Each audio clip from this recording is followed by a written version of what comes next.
Hello, good afternoon. Thank you for coming. Well, who was there for the floodlight presentation before ours? Oh, well, there are a couple. It's very nice because there's a great link between our initiative and the floodlight. So it's nice that you already seen the rationale behind that. But anyway, we're very proud to be here and to talk about our new initiative. We're from Vereniging Veronica. The president of our board is Yoeri Albrecht, he's on my right.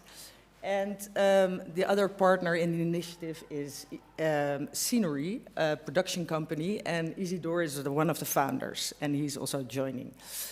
Well, before mentioning the initiative and the documentary fund, development fund, I would like to tell a little bit about our company, our Vereniging Veronica, because that also shows why we're doing this. Well, maybe we can... Yeah, it's okay. not... yes. Ah, great. Yes, it there. works? Yeah. Okay, well, we have been a media company in the past, and since all the licenses have been sold in the past, we are now a vereniging, which is a foundation, and we're striving for supporting organizations and people that strengthen the journalistic ecosystem.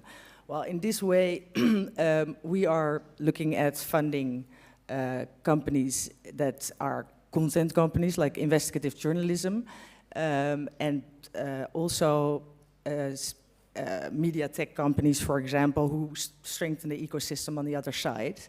And we are really looking at another way of funding than donors. We're looking at doing investments and also giving loans. So it's really a different way of looking at supporting this sector.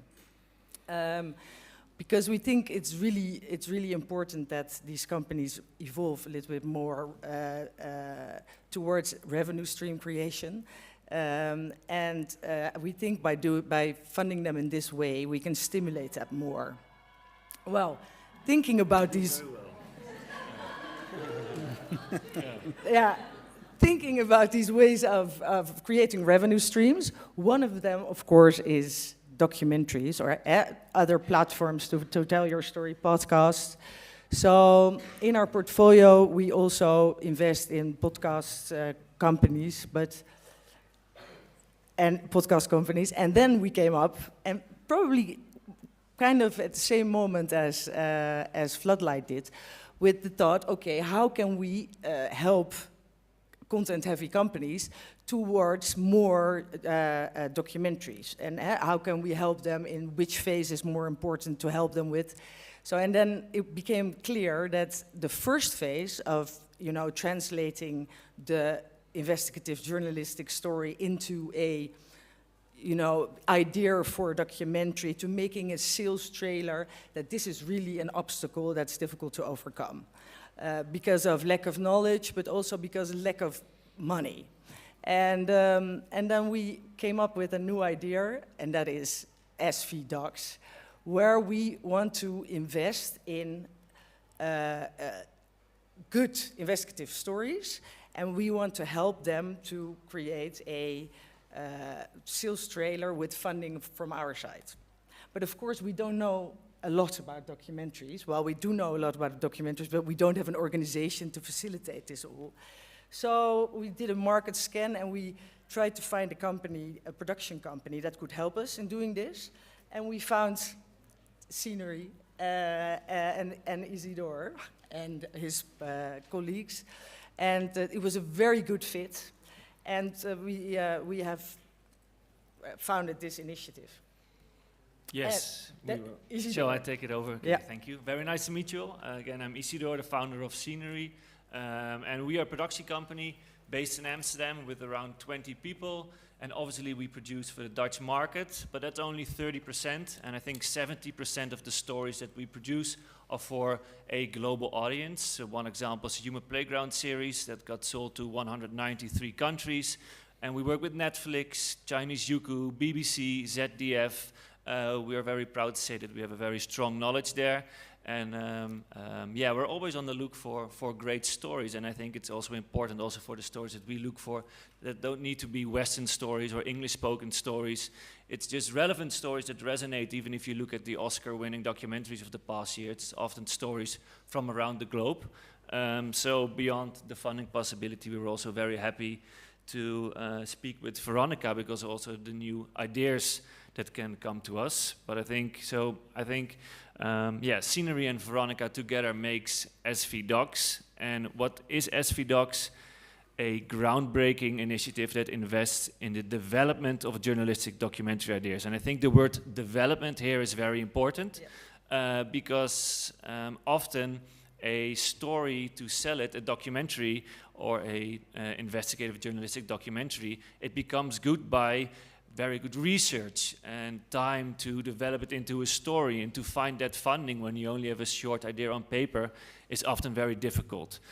Also, we know from experience. So this fund is really set up to help, once we find a journalistic story, to help develop it and to fund it with the help of Veronica, that into a film plan. And once the film plan, we think it has potential, then do another round of funding to create a sales trailer to sell it, but we'll go into a little bit more detail. But Yoeri, maybe you can tell a little bit more the commitment of the initiative. Yes, thank you, Isidoor. And by the way, Lot didn't introduce herself. Lot Carlier, who is the managing director of our investment. Most important. Yeah. So thank Lot for sharing it. Yeah. Thanks, Isidoor. Yeah, it's a partnership, a new partnership, and we from the side of Veronica are really interested in strengthening the environment for the ecosystem for independent quality journalists to make a living out of it. And probably you all know, I'm not telling you anything new, but that's becoming harder and harder, even with the AI coming up. I mean, but already for maybe 2 decades, it's obvious that, and that's of course key to the survival of quality journalism, and that's what we're dedicated to. So, and we think that it's the right time to help develop a system in which investigative journalism, whether it's an individual or it's a group or it's part of a newspaper, or is able to make more revenue out of their investigation and not be stuck into the payment of one, one sort of 5 pages investigation, and that's it. So, and I speak from experience. A long time ago, I wrote a big reportage on the Palio in Siena, which was made into a documentary, which actually became the opening film of the IDFA. And then that's a good combination, but for some reason the ecosystem doesn't really allow the journalists to make any money out of it. At least often not. More often not than yes. So we thought that together we can really try to make this happen by investing in the development of new ideas of quality journalism. And it's the first phase, which is always very, very difficult to get finance for and have the experience in. So that's how we sort of set this up. We're very happy that we were able, together with Scenery, to make a real... We kicked off at the IDFA in Amsterdam together, and there were a lot of interesting stories which came our way. And we selected just a month ago the first bunch. There are 3 projects now we're doing, but they're so they're still so confidential, the researchers in it, that we won't announce which sort of topics they are. But they're worldwide, and we're very, very happy with them. I was on the jury. I was very impressed by the different, by actually the many ideas which came along. Some out of books, some out of articles, some out of more journalistic, but always very journalistic. And on the jury was Ollie Harbottle. Well, he's the producer of, actually he won 7 Oscars, I think, by now. 6, but still Six. And Neha Sastry, the director of the Murdoch series, and Amanda Lebeau and me. So we selected them out of the many long listed.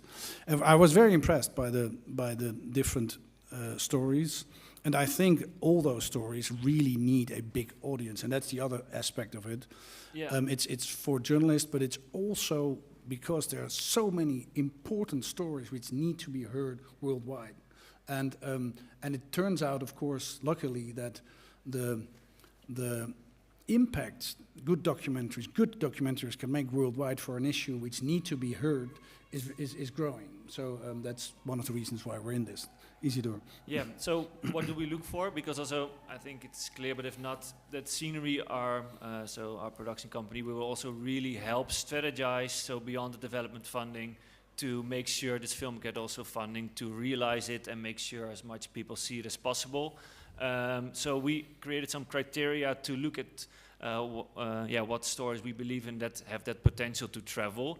I think the most important one is that it's indeed, like I said before, relevant for a global audience. Repeating myself, it doesn't need to be English or Western, but it should have elements out there that it's relevant even to travel.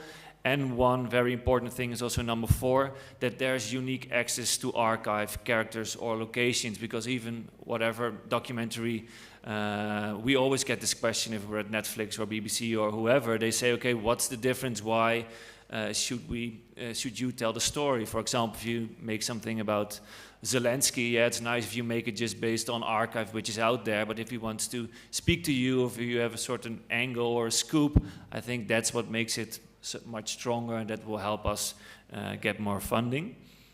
Who can apply? Obviously investigative journalists, and I think it's also important, don't worry if you don't have a filmmaker attached, because our whole network, we can work together with you. We can set up several introduction rounds to industry filmmaker professionals that can help you develop that idea into something which becomes a film plan.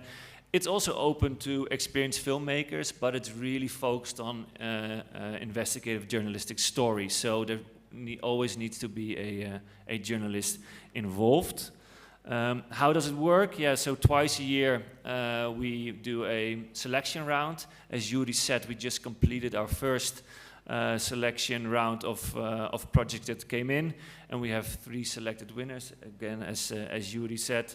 And what we'll do together with Veronica is make a pre-selection based on the creative criteria mentioned earlier that we believe have potential, and then we'll select a jury of industry experts like the names who were mentioned just now. And once the winner is announced, we'll help find the best creative talent to match and to elevate the journalistic story into a film plan.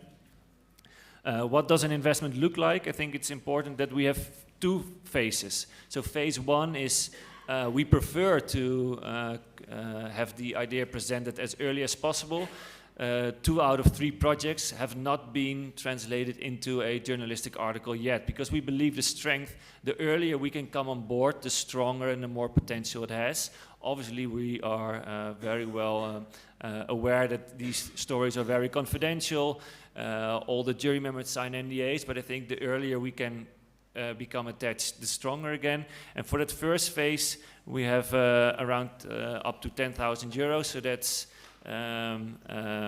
to match the director and to have a journalistic story translated to a film plan on paper, like 5 pages or something, that we then believe, okay, this has all the foundation to become a documentary. And then it's possible to get a second phase funding, additional on top of the 10, from 30 to 70,000, and that will be to create a sales trailer, or like the Zelensky example, we go to Ukraine and conduct an interview or spend time to do more research. And yeah, I think we're already at the end. So want to know more, there's more on the regulations and the full guidelines in SV Docs. But it's also important is that tomorrow from 3:30 to 6 p.m. we have a off-program story checking session at the, pardon my Italian, Sangalo Palace Hotel. Where if you have an idea, you can pitch it to us, and my business partner is also there, Leah Vels, to hear your idea, and based on that we can already give you guidance if we think it has potential to submit it to the next round. Have I forgotten anything, or? I don't think so. I think okay, cool. Then I think we're ready for if there's any questions from the room. So we'll Go wait ahead. for the I think microphone. we got instructions to wait for a microphone. So. Because there's viewers online, which is wonderful. Is there a microphone? Yeah, probably, but it's not accessible to the online public then. So, I think there was a question over there. Yeah.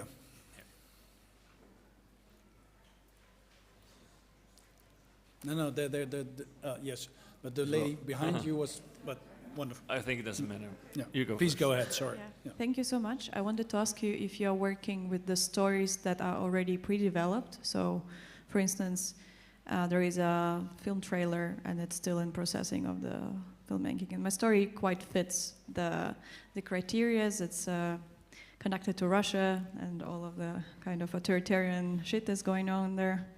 So that would be my short question. Yeah, I think it's possible. We actually, in the beginning, when we set up the fund, we thought it would only be phase 1 project, so only journalists coming with a story which is in a film plan, but we were actually surprised to already have received, I think it was around 7 ideas that already passed phase 1, and it went straight to phase 2, so it's definitely possible. Yeah, it wouldn't work against you if you've done already other work. What's important is that actually the journalist who did the work is involved still. Yeah. So, so that it's not a producer who bought the rights from the journalist and things like, thank you very much, which is legal and fine, but that's not where we're interested in. yeah, but it is important to know that the funding is specifically for the trailer. And so for that really first phase, but of course afterwards we can also advise and look at stories. Yeah. Hi, thank you for this. I was just wondering how you see the rights and if a journalist is connected to another production company or has worked previously with a production company, are you open to co-producing properly and sharing equity, or is it always your company only? No, also second option, yes, we have one. Scenery would always come on board also as a strategic partner, but there's also another project which has turned out to be a co-production, and there the rights negotiation is also possible to share it. If we make deals with, let's say, a Netflix, for example, or we also often apply for like film funds to raise soft money, business film talk, but they would always require us to have a rights position to be able to make the deal. But in all the recoupment schemes, the journalist is within the waterfall. Yeah, I mean also the real rights. So it's great you support the journalist, but if someone comes to you and is connected to a production company, you would share as producers. Yes, so you'd share. Yes, brilliant. We have great. one example that is a co-production. We share it. Excellent. Fabulous. It's great. Just quickly, sorry for my ignorance, I'm a journalist, not a filmmaker. So after stage 2, the idea is that you take that and sell it to a producer to get the film actually produced? That's my first, no, okay. Well, it's a bit similar. We are a production company, so we would then take it to market. And so after we have the phase 2, we have, I think 9 out of 10 times, because that sells the best, we would have a sales trailer. And we would then help to sell the stories. We would go not to a production company, but straight to, again, Netflix, BBC, whoever, to find the whole funding. And that's where the budget would come from to make the final film? No, yes, to make the final film, yeah, correct. Yeah. Second quick question. I mean, often when you're doing an investigation, you start in one place, you end in another place. And I'm wondering, for your pitch process and for choosing your stories, at what point, do you want like a fully baked investigation, or are you interested in getting in earlier in the process? No, I think early is more strength. And also with documentaries, you never know what direction it will go. So even if it's not an investigative journalist, we have several examples that we go a certain direction and we think the arena or the character is strong, and we think the story will go from A to B, but it goes from A to C, for example. And that's something also the buyers know. So it's no problem at all. And please come as early as possible, because then we can integrate the investigative journalistic part. It's even possible to, it's not obligated in any form, but that the journalist becomes part of the documentary as well, trying to find the access. So. No, that's a very good question, and I would say both. I mean, also investigations which have been finished and could be made into a movie. But then, of course, there's the problem that some of the things are happened in the past. Yeah, so how to make a movie out of it?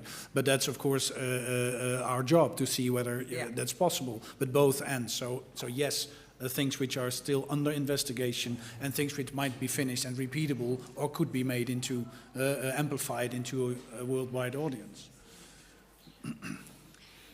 Hi, thank you very much for your presentation. Two quick questions. Where does the money come from, the money you invest in project phase 1 and phase 2? And can you explain again what happened after phase 2?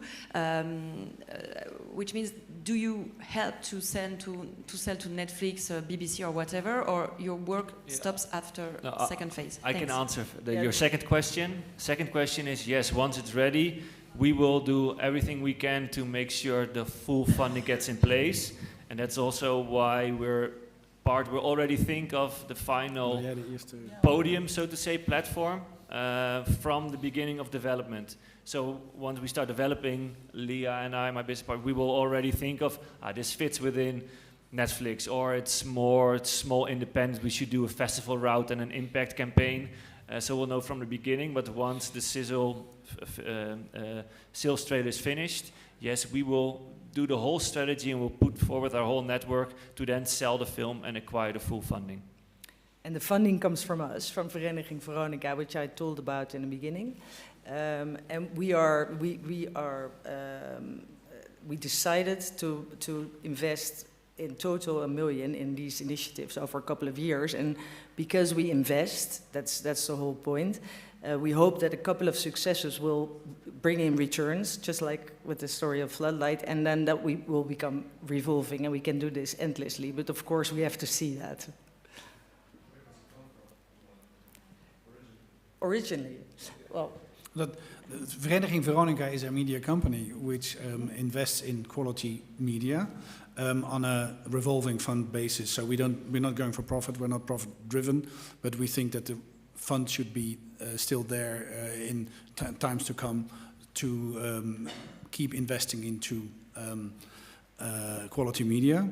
And it's a media company. It's been it started already in the early 70s as a radio station, Veronica Radio, a national broadcasting endeavor. Can I skip in a quick question? When we go into phase 3, what sort of production value are you looking at, and what length of film? It depends on every story is different. It could be a feature, but we've also made several series. I think it just depends totally on the story. Sometimes something very small can become very successful, and production value is often obviously something we strive for and like, but it also makes it more expensive and hence more difficult to fund. So I think will be different depending on the story. A range? Range? A range? Budget range? Just to give me an idea. I think if we make it international, I think starting from 500,000 and up to, if we look at what we make, up to 2 million. I think that's realistic, but if we see the stories that travel, lesser than 500,000 is not possible. And if you do a lot of production value, it can become 2 million, but we've also did more, but then it's often that there's a star involved and somebody giving where the money goes, or it's like you do something about, we're making a series, for example, on the new Race for the Moon, political series. There it's very expensive with all these travels in it, but then it becomes, the story itself is very expensive. Thanks. Hi, I'm Emily from South Africa, but I think you answered. I wanted to ask you if you also are open to look at series and not just film. Absolutely.